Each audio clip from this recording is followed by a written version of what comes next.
The chief Remainer, James O'Brien, calls Brexiteers stupid again and says that if you want kids to go back to school, then clearly you want them to die.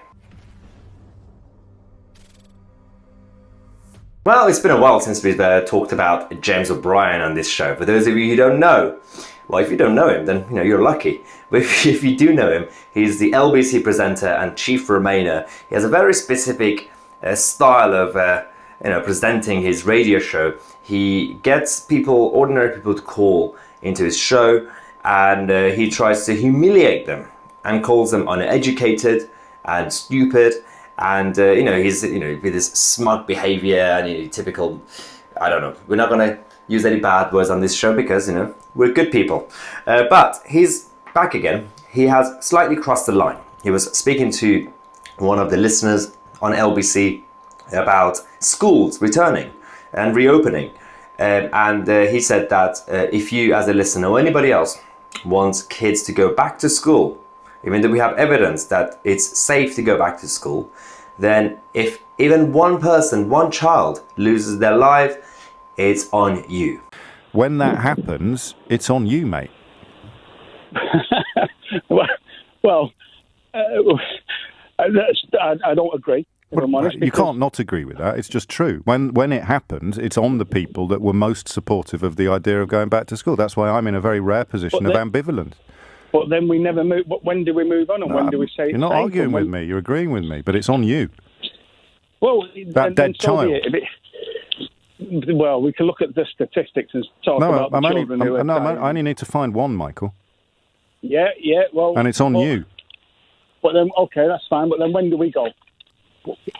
When do I'm not arguing with you. I'm not arguing with you. It's a tough question. I can't answer it. I'm just reminding you that if you are 100% behind this idea, then when a child dies, it's on you. So that's the thing. He says even one is enough. That's one issue. Secondly, he's talking about the current situation with the health crisis. Everything's been going on. We know that we have evidence that there are countries in Scandinavia and the rest of the world that they reopened schools. Some of them had schools open throughout the whole time anyway. And even when it comes to adults, we have evidence that in this country alone, 0.03% were the ones that actually obviously lost their lives completely because of it. And again, most of them had certain issues, conditions, or were at the elderly. Not that it doesn't matter, but we're talking about children. It's so rare, and it's more likely for children to lose their lives, accidents, car crash, and various other issues. And this is why we had Jenny Harris, the deputy chief medical officer of the government, actually coming on TV, doing a rare interview to say this. So let's be absolutely clear about this. It is not that a school is a risk-free environment for children. It is that the risks of them not returning to school pose greater damage in the short, medium, long term than the risk from COVID-19. Absolutely. So we're not saying no environment is completely risk-free. Every time a parent sends their child off to school they may have been involved in a road traffic accident. There are all sorts of things. And in fact, that risk, or the risk from seasonal flu, we think is probably higher than the current risks of COVID. What we do know for children, obviously the parent's worst nightmare would be a death of a child. And we know that is an exceptionally rare event. We also know that children very rarely get serious disease and get hospitalised. And when children do get infection, it's usually very mild and sometimes asymptomatic. And so overall, the risk to the child themselves is very, very small. Well, she's right. It's more likely for a kid to actually, have a car crash or have lightning hitting them than going through this. And also, flu. Flu is even more, it's riskier when it comes to children than this. Are you kidding me? If that's the case, then basically close the schools every winter, or just every day. Why not? If you're going to be one of those people, every time there's a flu season, shut down the schools. Let's talk about James O'Brien specifically, because this is a guy who, since the 2016 Brexit referendum, has been going around attacking Brexit voters, and generally speaking, opposing the idea. This time, a couple of days ago, yesterday actually, he came out and directly took the EU side during these negotiations and completely attacked David Frost, the UK chief negotiator, and Boris Johnson's team, saying that the UK is the side that's been unreasonable and the EU is just perfect. Another round of talks falling apart because one side thinks that the other side is going to bend to their every request and desire, while the other side is more concerned about protecting the integrity of something that they value and cherish than they are about the immediate financial impact of waving goodbye to a former member. I mean, it is actually astonishing. Yeah, so now he's spending his time attacking David Frost because James O'Brien is now an expert when it comes to international trade. He's an expert when it comes to constitution and the Brexit negotiations. But we're still seeing some of these same arguments circling the plug hole. David Frost, our chief negotiator, still essentially saying it's going to do the EU more harm than us on the haulage issue, which is one of the obstacles to agreement. It's going to, the EU can't afford to do this. Yeah, they need us more than we need them. Still doing that and still not understanding. Yeah, but he doesn't stop there. It's not just about David Frost as our chief negotiator. James O'Brien doesn't really have any boundaries. He every now and then goes after ordinary people. As we said earlier, his style of presenting is to get ordinary people to call into his show and humiliate them.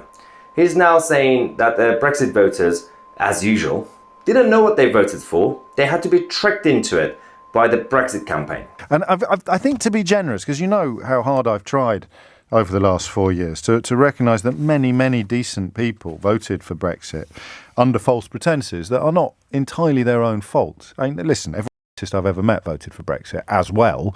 Yes, James O'Brien has always been specifically biased. This is the guy who had a job presenting BBC Newsnight. Yes, BBC's flagship programme that's supposed to be, definitely impartial and professional. They had one of the most liberal left-wing and Remainer kind of presenters that we have in this country, James O'Brien doing Newsnight. This is a guy who is obsessed with conspiracy theories. He loves them with no evidence. He can't actually back them up. He was interviewing a while ago someone from the Big Brother Watch, and all these right-wing think tanks. And all these lefties go out there and say, who funds you? Who funds you? Do you have all these policies and ideas that are right-wing, low taxes or deregulation or smaller state and big society? Do you have these ideas because someone is paying you? Pretty sure all these think tanks were created because the people running them had these ideas in the first place. It's the businesses and individuals who obviously donate to them who agree with those ideas. It's not like someone just randomly started a think tank, like the TPA, Taxpayers Alliance, and then someone paid them and said, now you should be pro-low taxes. What? No, hang on. Do you publish a full account of who pays your wages and your costs? We publish company accounts like any non-governmental organisation. So there's a list of everyone that's donated to you? James, none of the other organisations that we work with. I used to work at Liberty. Liberty doesn't publish who funds it. Open Rights Group doesn't publish who funds it. I'm not troubled by their agenda. I'm troubled by Tufton Street. Let's not argue about this. And that's the hypocrisy. So, when he had someone from the Liberty think tank and left-wing think tanks in general, he doesn't ask them who funds you. It's always the right-wing think tanks. We know exactly what they're doing. It's all witch hunt, and it's distracting the actual debate because they can't argue with you based on facts and logic. Is there any surprise that this is the same James O'Brien who replied to Jacob Rees-Mogg once, saying that you're not a Christian. You're not a real Christian, Jacob. I am. Clearly he now has the higher power when it comes to who decides to be religious or not. Now, is it a surprise that his latest book, How to Be Right, I mean, that's literally the title, How to Be Right, definitely humble, it went from £12.99 to literally 99p.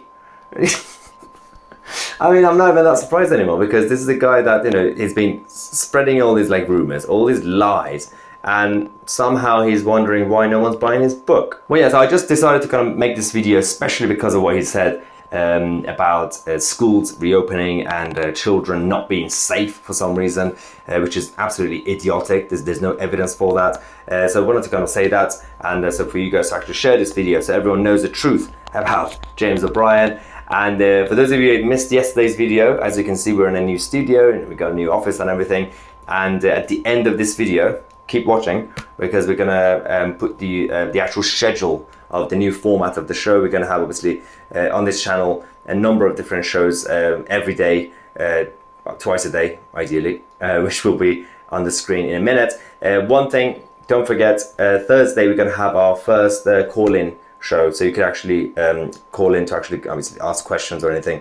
That will be on tomorrow, so I'm going to put the number on the screen. It's 07538 605 412, and if you call from abroad, obviously it's 0044 7538 605 412. Still can't really memorize that, so I have to read it from there. So yeah, tomorrow, Wednesday, between 12 p.m. and 6 p.m. Well, no, 12 p.m. to 4 p.m. Sorry, 12 p.m. to 4 p.m. We're going to have the phone lines open. This is not my personal phone, so if you think you can actually troll or call me randomly in the middle of the night, the phone's going to be off. So we're going to turn on the phone between 12 and 4 p.m. UK time, and give us a call and ask any questions, and we'll obviously record it, and we'll publish it on the Thursday show when we actually have the call-in show. And yeah, so at the end of the video, make sure to check out the schedule, and if you're new to the channel, subscribe, and if you're not new to the channel, then feel free to support us by becoming a member. The link is in the description, or just go on youtube.com/myotc/join on myotc. I'll see you guys in the next video.